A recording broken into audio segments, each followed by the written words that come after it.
فرمایا بیٹا ساری دنیا ایک پلڑے میں، ساری دنیا ایک پلڑے میں رکھ دی جائے، کنڈا ہے دو طرف ہوتی ہے چیزیں، ایک طرف چیز ہوتی ہے بٹا ہوتا ہے۔ فرمایا کہ بیٹا یاد رکھنا ہمیشہ لا الہ الا اللہ پڑھتے رہنا، پوری دنیا ایک طرف رکھ دی جائے، پوری دنیا کا مال سارا کچھ ایک طرف رکھ دیا جائے اور ایک پلڑے میں لا الہ الا اللہ رکھ دیا جائے، بیٹا سب سے بدلی پلڑا وہ ہوگا جس کے اوپر کلمہ رکھا ہوگا۔ اپنے بچوں کو یہ وصیت کر جاؤ بیٹا ہمیشہ اللہ کا ذکر کرتے رہنا، ہمیشہ اپنے نبی کا ذکر کرتے رہنا۔ خدا اللہ جل جلالہ وعمل واتم برہانہ بعض مشاہدوں کی حمد و ثنا کے بعد حضور سید سروران حامی بے قسام رب و سارے زمان قائد المرسلین خاتم النبیین نبی اکرم نور مجسم شفیع معظم زین کے بسم کائنات حسن کائنات وجہ کائنات مختار کل احمد مجتبی جناب حضرت محمد مصطفیٰ صلی اللہ علیہ وسلم کے دربار گوہردار میں ہدیہ درود و سلامت کرنے کے بعد نہایت ہی معزز و محترم سامعین و ناظرین، بزرگوں، عزیز ساتھیوں، عزیز بچوں، رب ذوالجلال کے فضل اور اس کی توفیق سے ہم سب نماز جمعہ ادا کرنے کے لیے حاضر ہو رہے ہیں۔ دعا ہے خلاق عالم ہمارا آج کا نماز جمعہ پڑھنا اپنی پاک اور بلند بارگاہ میں قبول فرمائے۔ آج کا ہمارا موضوع، آج کا عنوان اصلاح معاشرہ کے حوالے سے جو انسان تکبر کرتا ہے، جو غرور کرتا ہے، اس کے متعلق ہم سنیں گے کہ جو انسان غرور کرتا ہے، تکبر کرتا ہے، اس کی اللہ کریم نے اجازت نہیں دی، اس سے منع کیا ہے۔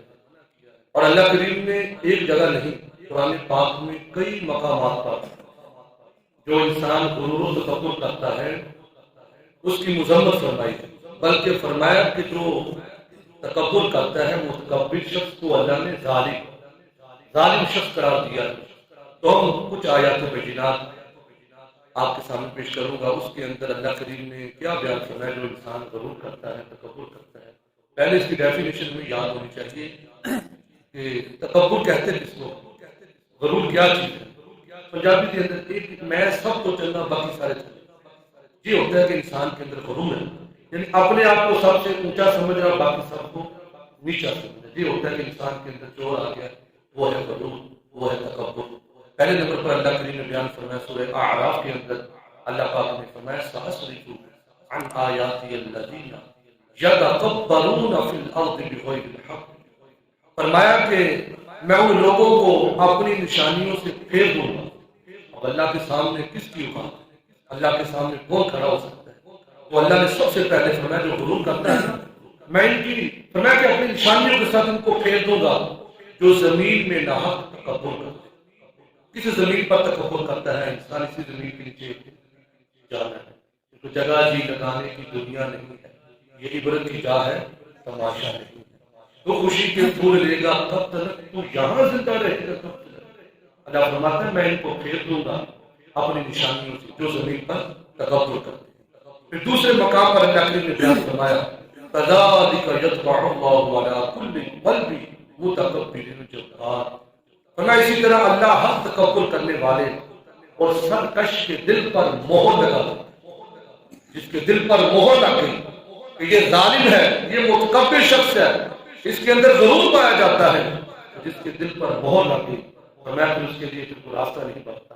لہذا اللہ نے منع فرمایا کہ تکبر کبھی نہ کرنا، کبھی غرور نہ کرنا۔ غرور کس بات کا صاحب، ہمارے پاس کیا چیز ہے؟ صرف ایک سانس ہی ہے نا، وہ ختم ہو گیا تو سب کچھ ختم ہو گیا، انسان مٹی میں چلا گیا۔ تو فرمایا کہ تکبر کس بات کا کرتے، تمہارے پاس تو ایک شے بھی اپنی نہیں، سب کچھ اس مالک کا دیا ہوا ہے، جب اس رب کا حکم پورا ہو گیا تو سب کچھ یہیں پہ چھوڑ جانا ہے۔ تو اللہ نے فرمایا کہ ایسا نہ کرنا۔ پھر اگلے مقام پر اللہ کریم نے بیان فرمایا وَاسْتَفْتَحُوا وَخَابَ كُلُّ جَبَّارٍ عَنِيدٍ، اور انہوں نے فیصلہ مانگا اور ہر ایک سرکش اناد کرنے والا نامراد ہوا۔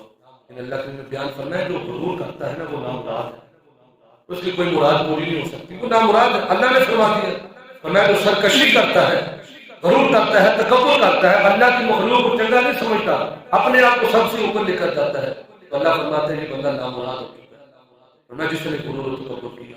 پھر آگے اللہ نے فرما دیا میرا فیصلہ بھی سنو، اللہ کن بندوں کو پسند کرتا ہے، اللہ کن شخصیات سے پیار کرتا ہے، اللہ کن بندوں کو اپنا محبوب بناتا ہے اور کن کو اللہ اپنا بندہ نہیں بناتا۔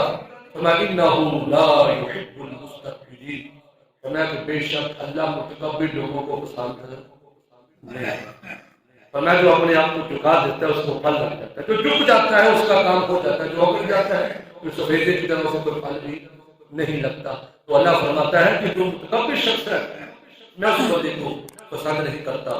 پھر دوسرے مقام پر اللہ کریم نے پھر بیان فرمایا لقد استكبروا في انفسهم وعدوا عتوا كبيرا، فرمایا بے شک انہوں نے اپنے دل میں تکبر کیا اور بڑی سرکشی کی۔ فرمایا چھوٹی موٹی غلطی نہیں جس نے تکبر کیا، اللہ فرماتا ہے اس نے بہت بڑا یہ جرم کیا ہے جس کے دل کے اندر یہ چور بیٹھ گیا، غرور و تکبر آ گیا۔ پھر اللہ کریم بیان فرماتا ہے کہ دیکھو اے انسان اپنے رب کو ہمیشہ یاد رکھنا، اس رب نے تجھے کتنی نعمتیں عطا فرمائی ہیں، وَإِن تَعُدُّوا نِعْمَتَ اللَّهِ لَا تُحْصُوهَا، فرمایا کہ تم اللہ کی نعمتوں کو گننا شروع کر دو، کیلکولیٹر لے کر بیٹھ لو، گننا شروع کر دو، کاؤنٹنگ کرنا شروع کر دو، فرمایا کہ تم اللہ کی نعمتوں کا شمار کر سکتے نہیں۔ اللہ کی اتنی نعمتیں، اللہ نے اتنا کچھ اپنے بندے کے لیے بنایا ہے، تو اے بندے پھر تجھے کس لیے بنایا ہے؟ اللہ نے فرمایا کہ اے انسان کبھی غور کر، دیکھ جانور میں نے تیرے تابع کر دیا، لیکن کتنا بڑا جانور ہوتا ہے، تو اللہ کے حکم سے انسان کے تابع کر دیا، ہاتھی کتنا بڑا جانور ایک انسان کے تابع کر دیا۔ دیکھیے ہم فصلوں کے اندر ذمہ دار لوگ ہیں، جب ہم وہ بیج ڈال دیتے ہیں، اب آگے اللہ کی مرضی ہے نا، وہ دانا ہو گئی جانا ہوگی، اسے رب کی مرضی ہے، ہمارا تو کوئی زور نہیں، ہم تو ڈال کر آ گئے۔ تو اللہ فرماتا ہے میرے بندے دیکھ میں تیرے لیے کتنے اناج زمین سے اگاتا ہوں، دیکھ تیرے لیے پھر میں آسمان سے تیری فصل کے لیے پانی بھی اتارتا ہوں، تیری کھیتی اچھی ہو، تیری فصل اچھی ہو۔ اے میرے بندے کبھی غور کر، تیرے لیے میں نے اتنا کچھ بنایا، تجھے میں نے کس لیے بنایا؟ اے انسان کبھی غور کر، درخت بھی تجھے فائدہ دے رہے ہیں، گرمیوں کے اندر تیرے لیے علیحدہ قسم کے پھل بنائے ہیں اللہ نے، سردیوں کے موسم میں علیحدہ قسم کے پھل بنائے ہیں، یہ اللہ کی کتنی نعمتیں ہیں۔ تو انسان پھر کس بات پر غرور کرتا ہے؟ میرا تو حق بنتا ہے زندگی کا ہر لمحہ اللہ کے ذکر میں، جس رب نے اتنا کچھ دیا ہے۔ اللہ کیا فرماتا ہے ان الذین یستکبرون عن عبادتی سیدخلون جہنم داخرین، فرمایا کہ بے شک وہ لوگ جو میری عبادت سے تکبر کرتے ہیں، وہ دل نہیں کرتا ہے کی کریے نماز تو واسطے ٹائم ہی نہیں، جنہوں کہی جا بھائی نماز نہیں پڑھی خالی صاحب ٹائم ہی نہیں، جنہوں پوچھ جاؤ یار نماز پڑھنی ہے اگر وہ ہنستے خالی صاحب ٹائم ہی نہیں۔ دیکھیے اللہ کا قرآن، اللہ کیا بیان فرما رہا ہے جو میری عبادت نہیں کرتے، نہیں آتے عبادت کی طرف، نہیں قرآن کو پڑھتے، نہیں نماز کی طرف آتے، دیکھیے جیسے شب برات آنے والی ہے، بڑی نازک رات آنے والی ہے، بڑے حساس معاملات ہیں، نہ جانے میرے اور آپ کے بارے میں کیا فیصلہ ہونے جائے گا ہمیں تو کچھ خبر نہیں، لیکن اللہ فرماتا ہے میرے بندے جو بندے میری عبادت سے تکبر کرتے ہیں فرمایا کہ وہ ذلیل ہو جائیں گے اور اللہ انہیں دوزخ میں ڈالے۔ آج ہم نے کبھی غور کیا اتنی پریشانیاں کیوں ہیں ہمارے؟ سچ ہے کہ برے کام کا انجام برا ہے، شرم نبی خوف خدا یہ بھی نہیں وہ بھی نہیں، کیا سے کیا کچھ نہیں ہو رہا۔ اللہ فرماتا ہے جب تم میری عبادت نہیں نہ کرو گے تم ذلیل ہو جاؤ، ذلیل و رسوا ہو جاؤ گے۔ فرمایا کہ دیکھ دنیا کے لیے تم ہر بندے کو افسر کو سلیوٹ مارتا پھرتا ہے، کیا اگر تجھے وہ نوکری پہ رکھا ہے اسے سلیوٹ مارتا، رب کی بات ہمیں کیوں نہیں؟ جس رب نے تجھے اتنا کچھ عطا کیا ہے، اللہ فرماتا ہے تجھے عزت چاہیے تو پانچوں وقت میری بات میں جھکا، کیونکہ غرور و تکبر مٹاتا ہے سجدہ، اور وہ بھی تکبر یا غرور جو انسان سجدے میں گر جاتا ہے اپنی پیشانی زمین پر رکھ دیتا ہے وہ رب کے قریب بھی ہو جاتا ہے، وہ جتنا رب کے قریب ہو جائے گا اس کا دل ستھرا ہو جائے گا۔ فرمایا غرور و تکبر مٹاتا ہے سجدہ، بشر کو خدا سے ملاتا ہے سجدہ۔ یہ سجدہ اتنی پاورفل چیز ہے کہ انسان کا دل دھل جاتا ہے، انسان کے آنکھوں پر اللہ کے حکم سے پردہ ڈال دیا جاتا ہے، فرمایا غرور ختم ہو جاتا ہے، تکبر ختم ہو جاتا ہے۔ وہ سوچتے ہیں جس رب کی بارگاہ میں سب سے بڑی چیز یہی ہوتی ہے نا، انسان جب شیشہ سامنے رکھتا ہے یہی سب سے بڑی چیز ہوتی ہے، وہ اپنے آپ کو دیکھتا واہ میں سب سے میں انسان کو مار دیتی ہے۔ میرے بھائی ہر انسان کہتا ہے میں سیٹ ہو جاؤں اپنا کام کروں یہ ہو جائے میرے بچوں کا کاروبار چل پڑے، انسان سیٹ نہیں ہوتا۔ سیٹ کب ہوتا ہے جب قبر کے اندر اتار دیا جاتا ہے، کہتے ہیں چہرہ سیٹ ہے، چہرہ سیٹ سارے کہتے ہیں چہرہ اس کا سیٹ کر دو، کہتے ہیں نا، کہتے ہیں بند کھول دو، بند کھولنے کے بعد کوئی نہ کوئی بندہ بات دیتا بھائی چہرہ دیکھو، کہتے ہیں چہرہ بالکل سیٹ، پھر انسان سیٹ ہونے کے لیے دیکھیں کیا سے کیا کچھ کرتا ہے، لیکن وہاں سب کچھ ختم۔ تو اللہ نے فرمایا میری عبادت کرنا میں تمہیں عزت عطا کروں گا، اگر میری بارگاہ میں جھکنے کے لیے تیرے لیے ٹائم نہیں ہے تو فرمایا پھر ذلیل الرسوا تمہارا مقدر بن جائے گا۔ اللہ کریم نے یہ قاعدہ کوئی بیان کر دیا۔ اب آگے یہ میں نے قرآن کی آیات سے آپ کو بتایا کہ تکبر کے بارے میں اللہ کریم نے کتنی سخت وعیدیں بیان فرمائی ہیں۔ اب آئیے پیارے آقا کریم علیہ السلام کے فرامین سماعت کرتے ہیں۔ حضور ہمیں بتائیے ہم کیا کریں؟ ہمارے پیارے نبی پاک علیہ السلام نے ارشاد فرمایا جس شخص کے دل میں رائی کے دانے کے برابر بھی تکبر ہو، میں اور آپ غور کرنا اتنا سا بھی تکبر، رائی کا دانہ کتنا ہوتا ہے، فرمایا رائی کے دانے کے برابر بھی جس شخص کے دل میں تکبر ہوا اللہ اسے جنت میں داخل نہیں کرے۔ دعا کرتے ہیں کہ اللہ ہمارے ساتھ اپنی رحمت کا معاملہ، اللہ ہمارے اوپر اپنا فضل کرم فرمائے، ہمارے دل نرم ہو جائے۔ کیا ہے؟ کچھ بھی نہیں، فرمایا کہ جس دل میں اتنا سا بھی غرور آ گیا اللہ اس کو جنت عطا نہیں کرے گا۔ پھر آگے دیکھیے ایمان کی اب پاور سننا، ایمان کی طاقت سننا۔ میرے پیارے نبی پاک علیہ السلام نے ارشاد فرمایا جس شخص کے دل میں رائی کے دانے کے برابر بھی ایمان ہوا اللہ اسے دوزخ میں نہیں ڈالے۔ دیکھیے دونوں چیزیں ہمارے سامنے رکھ دی، فرمایا تکبر آیا تو تمہاری اپنی خرابی ہوگی، ایمان آ گیا اللہ تمہیں دوزخ سے بچا لے گا، ایمان کی برکت سے تمہیں جنت عطا کر دے گا۔ فرمایا یہ ایمان کی پاور ہے۔ ایک دن ایک مقام پر دو صحابی ہیں، دونوں کا نام ہی عبداللہ ہے، لیکن ایک حضرت عمر فاروق کے بیٹے ہیں، ان کا نام بھی حضرت عبداللہ ہے۔ اب یہ جو تھوڑی سی بات ہے، بعض وہ بچے جو اردو کی کتابیں پڑھ رہے ہوتے ہیں تو یہ سمجھانے کے لیے جب ہم مطالعہ کریں ہمیں شوق ہونا چاہیے دینی کتابیں پڑھیں، بجائے ہم فضول قسم کے ناول وغیرہ پڑھنے کے قرآن کھول کر حضور کی حدیث کا مطالعہ کریں۔ تو بعد دفعہ جو اردو کے اندر لکھا ہوتا ہے عمر، وہ تو سیدھی بات ہے عمر ہے، عمر کے ساتھ اگر جب آگے واؤ لکھا ہو تو اس کا مطلب ہوتا ہے امر۔ جب آپ کبھی پڑھ رہے ہوں تو یہ بات یاد رکھیں، جب ساتھ واؤ آ جائے گا تو امر بن جائے گا، اگر صرف عین نہیں ملے تو صرف عمر بنے گا۔ اب یہ دونوں صحابی کے دونوں بیٹے ہیں، اب دونوں کا نام عبداللہ ہے، اب ایک کے والد کا نام حضرت عمر ہے، ایک کے والد کا نام حضرت عمر۔ ٹھیک ہے، بات سمجھ آئی؟ دونوں کے والد، ایک کا نام عمر ہے ایک کا نام عمر ہے۔ اب یہ جو دونوں ہیں دونوں کا نام عبداللہ ہے۔ اب یہ دونوں صحابی ایک مقام پر ایک دوسرے سے ملے، دونوں کی ملاقات ہوئی، آپس میں بات چیت ہوئی، تو پھر کیا ہوتا ہے حضرت عبداللہ ابن عمر وہ چلے گئے اس جگہ سے، ملاقات کرنے کے بعد چلے گئے۔ اب جو حضرت عبداللہ ابن عمر تھے، جو حضرت عمر فاروق کے بیٹے تھے، وہ وہیں پر کھڑے ہوئے، وہیں پر کھڑے ہو کر رونا شروع کر دیا، زاروں کی طرح ہوئی جا رہے، آنکھوں سے آنسو چھما چھم برس رہے۔ اب ایک عبداللہ چلے گئے، ایک عبداللہ رو رہے ہیں۔ لوگوں نے پوچھا یہ آپ تو دونوں ملے ہیں آپس میں، رونے کی کیا وجہ؟ کوئی ایسی گفتگو ہوئی ہے کہ آپ رو رہے ہیں؟ تو حضرت عبداللہ ابن عمر کہنے لگے سنو میرے رونے کی وجہ ریزن کیا ہے، میں رو کیوں رہا ہوں؟ توجہ کے ساتھ سنیے گا بات، پلے باندھ کے لے جانا بہت ضروری بات ہے، بہت اہم بات ہے کہ کیوں روئے تھے۔ لیکن ہم دو دوست کھڑے ہیں، ایک دوست رونا شروع کر دے، دوسرا تو پوچھے گا یار مجھے خیر تو ہے، لیکن آج کل کوئی نہیں پوچھتا، پھر میں اور پریشان کرو۔ لیکن صحابہ ایسے نہیں تھے، وہ ایک دوسرے کا خیال رکھتے تھے۔ پوچھا کہ کیوں رو رہے ہیں حضرت، بتائیے رونے کی وجہ کیا ہے؟ کیا کوئی ایسی گفتگو ہوئی ہے، کوئی پریشانی ہے؟ وہ ایک دوسرے کے دکھ درد میں شریک ہوتے تھے، سمجھتے تھے کہ یار تیرے رونے کی وجہ کیا ہے، اچھا کیوں رو رہے ہو؟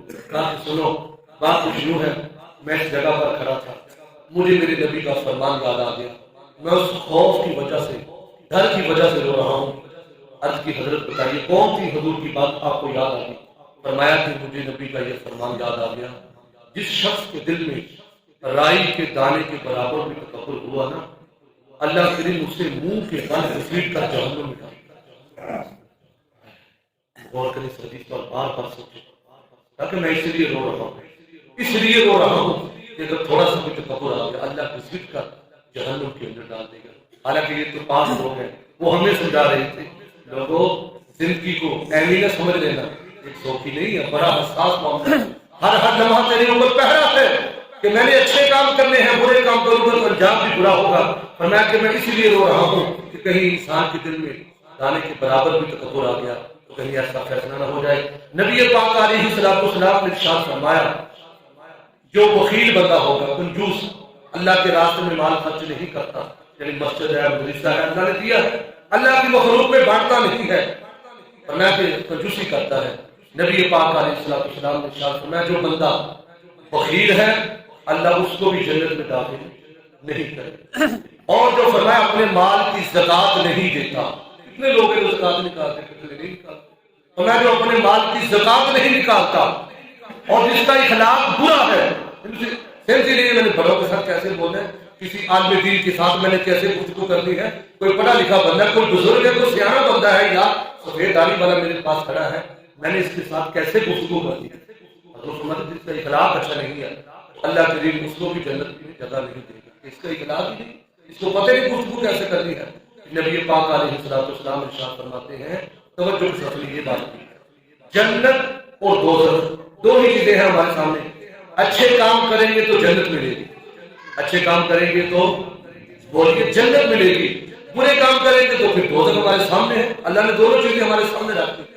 حضور علیہ السلام ارشاد فرماتے ہیں ایک دن جنت اور جہنم کی بحث ہو گئی آپس میں، جنت کی گفتگو ہوئی جہنم کے ساتھ اور جہنم کی گفتگو ہوئی جنت کے ساتھ، اب دونوں آپس میں بول رہے تھے، اب کیا ہوا؟ دوزخ نے کہا دیکھ میرے اندر کون آئے گا، دوزخ نے کہا دیکھ میرے اندر جو سرکش بندہ ہوگا، اپنے کو بڑا بننے کا چودھری، متکبر، تکبر کرنے والا، غرور کرنے والا، یہ دوزخ خود بول رہی ہے جو تکبر کرے گا وہ میرے اندر آئے گا، دوزخ میں ڈالا جائے گا۔ جو اللہ کی مخلوق کے ساتھ اچھا اخلاق نہیں کرتا، اللہ کی مخلوق سے پیار نہیں کرتا، غرور و تکبر کرتا ہے، پھر اللہ اس کو دوزخ میں ڈالے گا۔ اب جنت کی بات سنی، جنت میں کون جائے گا؟ یہ تو بات کلیئر ہوگی، جو غرور کرے گا اللہ جہنم میں ڈالے گا، تو جنت میں بھائی کون جائے گا؟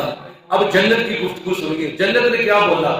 جنت کہنے لگی جو مارے بندے ہوں گے وہ میرے اندر آئیں گے، یہ جنت خود بولی، فرمایا جو مارے بندے ہوں گے، ظاہر بات ہے مارا بندہ کسی نے نہیں پنگا لے سکتا، پھر تیری اپنی روٹی کی پکڑی کسی نے نہیں پنگا لے گا، فرمایا جو مارا بندہ ہے نا وہ اللہ سے ڈرتا ہے، ویسے کہ آپ اس میں معاملہ رہے نا، مارا بندہ رب سے ہمیشہ ڈرتا ہے، اس کے دل میں خوف ہوتا ہے، بلکہ جو مارا بندہ تو وہ دین سے زیادہ پیار کرتا ہے، یہ بات یاد رکھتا ہے، جو ہمارا بندہ وہ دین پر زیادہ پہرا دیتا ہے، اپنے نبی کی محبت کے لیے نکلتا ہے، محفل کے اندر آتا ہے، اسے پتا ہے میں نے جانا ہے، اپنی مصروفیات کو چھوڑنا ہے، اللہ اس کے رسول کی باتیں سنوں گا تو میرا بیڑا پار ہو گیا۔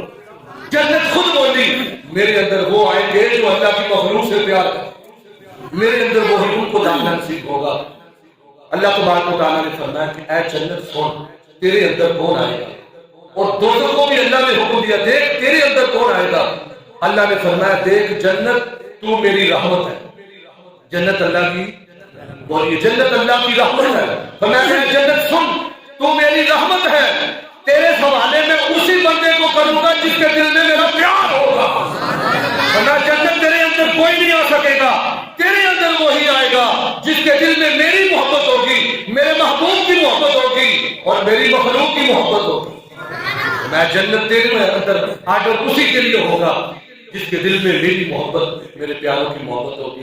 اور جہنم سے فرمایا جہنم سن تو میرا عذاب ہے، تو میرا غضب ہے، تو میرا غصہ ہے، تو میری ناراضگی ہے، دیکھ اب تیرے اندر کون آئے گا، فرمایا کہ جسے میں چاہوں گا، جس نے مجھے ناراض کیا، جس نے شریعت کے خلاف کام کیے، جس نے گناہ کیے، جس نے مجھے ناراض کیا، جس نے کوئی خیال نہیں کیا، کوئی نہیں آن دے نہیں، اللہ فرماتا ہے دوزخ جس کے دل میں میری محبت نہ ہوگی، جو میرا دشمن ہوگا، دین کا دشمن ہوگا، میرا دوزخ ایسے بندوں کو میں تیرے اندر ڈالوں گا۔ بات یہی ہمیں پتا چلا میرے بھائی، ہمیشہ ہمارے بندے جھک کر رہے، جھک کر زندگی گزارے، اللہ سے ہمیشہ ڈرتے رہے۔ وہ کہتے ہیں نا جو روتا ہے اس کا کام ہوتا ہے، ایک چھوٹا سا بچہ ہوتا ہے نا، وہ بولتا نہیں، صرف روتا ہی ہے، صرف روتا ہے۔ اب ماں اور بچے کی محبت دیکھیے، بچہ بول نہیں سکتا، بچہ صرف روتا ہے، وہ رونے کے اندر بتا دیتا ہے، ماں سمجھ جاتی ہے رونے سے اب میرے بچے کو پیاس لگی ہے، اب میرے بچے کو بھوک لگی ہے، اب میرے بچے کو کوئی تکلیف ہے، کوئی درد ہے۔ وہ یاد ہے کہ ماں بچے کے رونے کی ساری بولیاں سمجھ سکتی ہے، وہ تو رب اتنا قریب ہے، وہ رب اتنا غفور الرحیم ہے، وہ تو اپنے بندے سے 70 ماؤں سے بڑھ کر پیار کرتا ہے۔ رحمت دا دریا الہی ہر دم بدلا تیرا، جے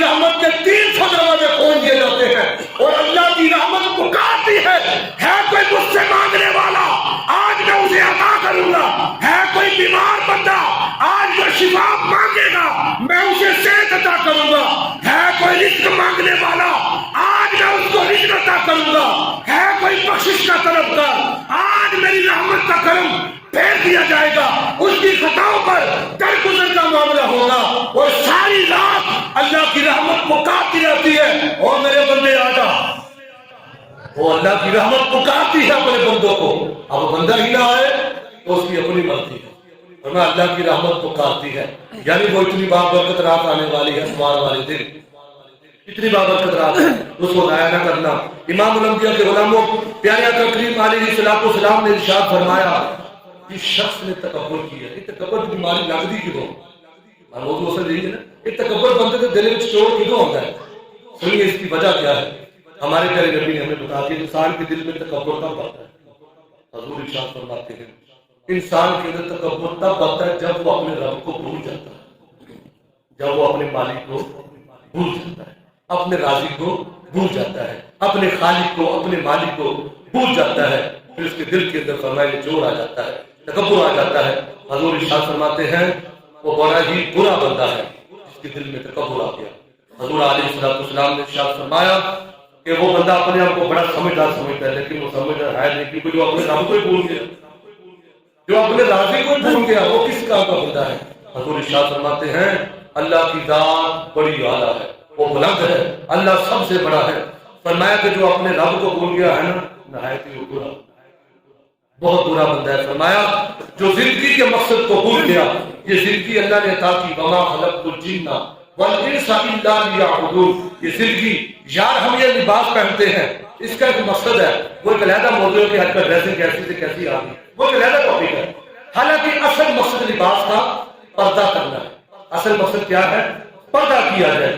ہم باسکٹ پہنتے ہیں، کوٹ پہنتے ہیں، سردی ہوتی چلے تھوڑا بہت ہوتا ہے، ہم ٹوپی سر پہ پہنتے ہیں، جوتا ہم پاؤں میں پہنتے ہیں، تو جوتا پہننے کا بھی مقصد ہوتا ہے تاکہ ہمارے پاؤں کی سیفٹی ہو، پاؤں میں تو کنڈا وغیرہ نہ چل جائے، یاد سوچنے کی بات ہے۔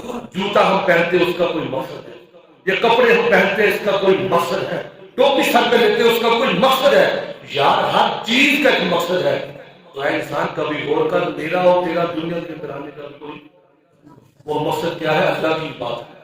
میں ہم نے جنوں اور انسانوں کو اپنی عبادت کے لیے پیدا کیا ہے۔ نبی پاک علیہ السلام نے ارشاد فرمایا کبھی قبرستان میں جانا، دیکھنا کتنے قبرستان کے اندر پڑے ہوئے، کتنے سال ہو گئے ہیں، اور میں کس بات پہ تکبر کرتا، کبھی قبرستان جا کر دیکھنا، باپ دادا کی قبر کو دیکھنا، تجھے سبق یاد ہوگا یار یہ دنیا میں نہیں رہے تو میں کیسے رہوں، جب یہ دنیا کو چھوڑ کر چلے گئے ہیں تو میں نے بھی دنیا کو چھوڑ کر جانا ہے۔ تو حضور فرماتے ہیں اپنے رب کو کبھی نہ بھولنا۔ نبی پاک علیہ السلام کے غلاموں حضرت نوح علیہ السلام نے وقت آخر پر اپنے بیٹوں کی نصیحت کی، یہ باتیں ہمارے بھی بڑی کام ہونے والی ہیں۔ اولاد والے بیٹے ہو اپنی اولاد کی ہمیشہ اچھی تربیت کرنا، جیسے شروع میں نے قرآن پاک کا ترجمہ آپ کے سامنے رکھا تھا کہ بچیاں ہوتی ہیں، بچے ہوتے ہیں، یہ سارے معاملات ہوتے ہیں۔ دیکھیے قرآن پاک واحد کتاب ایسی ہے اس کو جتنی بار کھولو گے بکری چس آئے گی، یہ میرے قرآن کی شان ہے جو رب نے عطا کیا ہے۔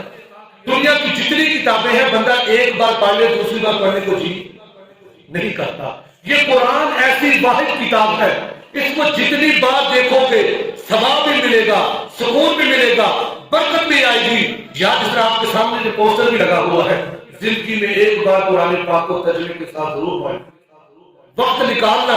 یار جتنے بڑے بڑے ہم کام کر کرتے ہیں، 7 سال عمر ہو گئی ہے، پوچھے بھائی ہم قرآن پاک پڑھا ہے ترجمے نہیں، تو 100 میں سے آپ کو سر کسی لوگ کی طرف ہی جائے گا۔ کتنے ہیں جو ترجمے سے پڑھتے ہیں؟ ویسے کھولنے کو ٹائم نہیں، لیکن نہیں میرے بھائیوں، میری بات یاد رکھنا، اپنی اولادوں کو قرآن پڑھانا، مرنے کے بعد کوئی دنیا کی کتاب فائدہ نہیں دے گی۔ اگر اپنے بچے کو قرآن پڑھایا ہوگا نا، کبھی قبرستان جاتے جاتے چلو قرآن کی تلاوت ہی کرنا، وہ تیرے لیے بخشش کا ذریعہ بن جائے گا۔ اپنے بچوں کو دین کا علم میرے بھائی ضرور سکھانا۔